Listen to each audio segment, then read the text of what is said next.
La notion de valeur républicaine, elle est entendue comme des valeurs suprêmes de liberté, et au fond, elle se confondrait avec l'idéal démocratique. C'est pas vrai.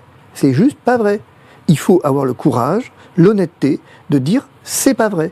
Et qu'aujourd'hui, ce qu'on nomme République n'a plus rien de démocratique, et qu'au contraire, au fond, on s'est installé dans une forme de tyrannie, une tyrannie à 1000 visages, et notamment, effectivement, il a raison, par la puissance de ce qu'on va qualifier des lobbyistes. Alors les lobbyistes bancaires, les lobbyistes financiers, mais on l'a vu avec le Covid à travers les lobbyistes, effectivement, pharmaceutiques. Mais au fond, on a une république qui est devenue une république des lobbyistes. On n'est plus dans une république avec un gouvernement par le peuple, ou en tout cas pour le peuple. Ça a toujours été à l'origine, ça. Non, c'est plus compliqué que ça. Ça a été toujours vrai à l'origine, mais on voit bien qu'effectivement, d'abord, on n'est pas tout à fait... C'est un peu vrai de dire qu'on en était à l'origine, mais c'est aussi vrai de dire qu'au fond, progressivement et avec le temps, on a une influence de plus en plus importante de certains cercles, appelons ça comme ça, élitistes, et qui viennent avoir une concentration des pouvoirs et une influence, en fait, de l'opinion. Et qui font croire à cette même opinion que c'est elle qui décide, ce qui est absolument faux. Ce qui est absolument faux. Ce que je veux dire, c'est que, trivialement, si on devait dire les choses différemment, et peut-être qu'Alain Soral ne serait pas tout à fait d'accord avec moi, mais je veux dire, si on devait dire les choses trivialement, on est en train d'essayer de nous faire croire que voter va venir, effectivement, inverser le cours du sort des gens. Mais on sait que c'est pas vrai. On sait que c'est plus vrai, ça. On sait que ça, c'est plus vrai. Et que donc... C'est plus vrai ou ça n'a jamais été vrai? J'en sais rien, mais en tout cas... non, mais là, vous êtes faites de la langue de bois. Je fais aucune langue de bois. Je constate à l'instant T que ça fait un moment que c'est plus vrai. J'ai pas la prétention d'avoir une connaissance suffisante pour dire que ça a toujours été le cas. Je le pense en toute honnêteté, mais je pense qu'en tout cas, ça s'aggrave au fil des décennies. Et qu'aujourd'hui, on a un véritable problème, c'est que c'est un peu ce que vous disiez au départ, sous ce mot République, on y met on ne sait pas très bien quoi, et que c'est de l'enfumage intellectuel, c'est de l'enfumage linguistique, c'est de l'enfumage syntaxique pour mieux diriger et gouverner les populations, c'est tout. Donc, est-ce que qu'est-ce que vous pensez là de ce... On peut analyser la dérive, par exemple, sur les élections.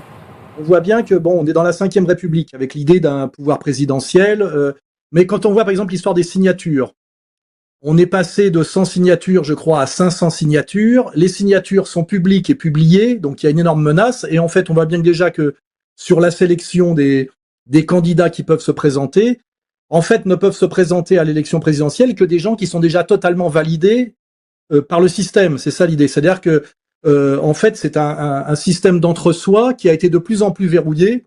Hein. Si on compare, par exemple, à la première élection présidentielle à l'époque de l'arrivée de Gaulle, il y avait des petits candidats. Après, on a dit il y avait trop de petits candidats au premier tour. Il fallait augmenter la dureté de la sélection.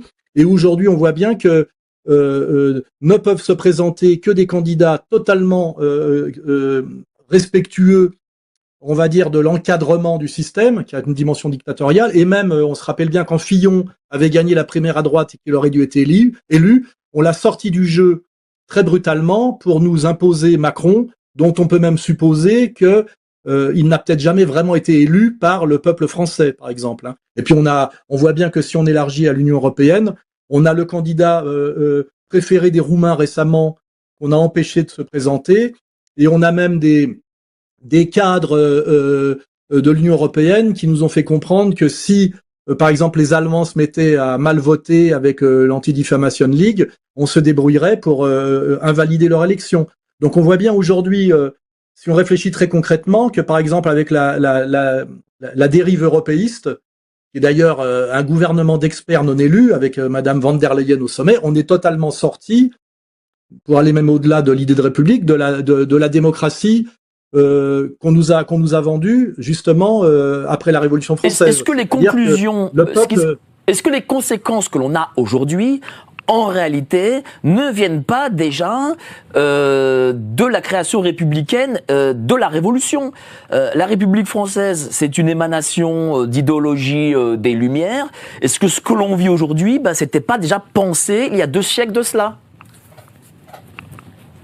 C'est toujours pareil, il faut faire de l'histoire, il faut voir qu'il y a eu, au moment de la Révolution française, des idéalistes, on va dire les Jacobins, qui voulaient accomplir le projet de Jean-Jacques Rousseau, et puis on avait par ailleurs d'autres gens qui étaient plus sur une idée voltairienne de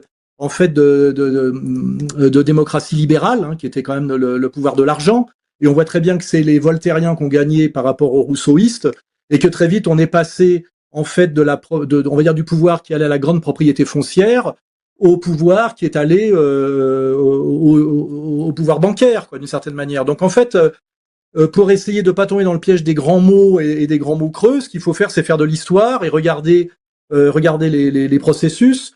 Et puis, plus récemment, nous, on voit bien qu'on avait un pays très ingouvernable sous la 3e et la 4e République, que De Gaulle a essayé de sortir de ce qu'on appelait le régime des partis avec la 5e, et qu'aujourd'hui, d'une certaine manière, on est retombé dans la 4e République, et c'est pour ça que certains veulent passer à la 6e République. Mais la question de fond est toujours la même. En réalité, c'est ce que j'appelle moi le pouvoir des 1%.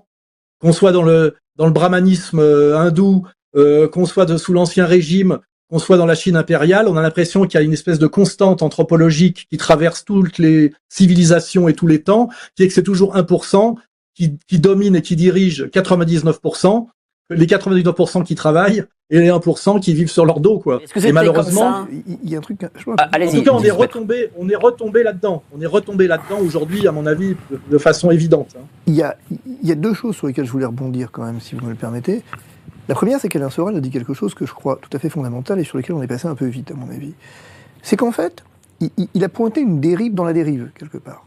C'est-à-dire que, pour faire simple, en fait, il y a la règle des 500 signatures. C'est déjà un premier problème, et Dieu sait si cette question, elle m'est chère, parce que je crois qu'en fait, elle est un verrouillage du système par le système lui-même, et que donc, effectivement, toute idée de démocratie, une fois qu'on a 500 signatures, c'est mort, c'est terminé, ça s'arrête là, en fait.